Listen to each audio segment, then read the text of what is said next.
Hi, ako nga pala si Christine Mutok, ang nanay ni Nacho Martin na na-diagnose ng psoriasis last December. So, hindi ko alam kung ano gagawin ko that time. Meron lang nag-message sa akin sa social media na try ko daw ang iFern. So, sabi ko, tignan ko. Pero sa totoo lang, ayoko kasi parang hindi siya reseta or something ng doktor that time. Pero nung March, na-hospital na yung anak ko at isa sa mga nireseta na vitamin sa anak ko is Fernie dahil sa immune system. Mahina daw ang immune system niya, kaya kailangan niyang vitamin D.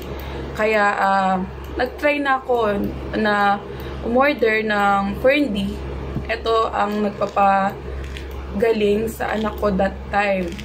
Isa sa mga nagpapagaling talaga siya sa kanya. Nakita ko talaga improvement niya nung nasa hospital kami.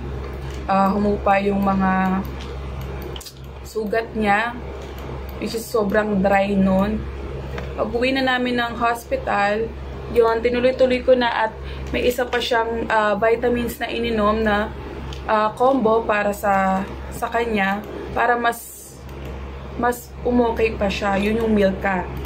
Kaya nagpapasalamat ako kay Merces Angela na nag-order na ako sa kanya, avail ako ng bundle para makatipid. Alam mo yun, para may discount. Kaya thank you iFern sa binigay mo sa amin, aking anak. Makinis na ulit siya. Yun lang.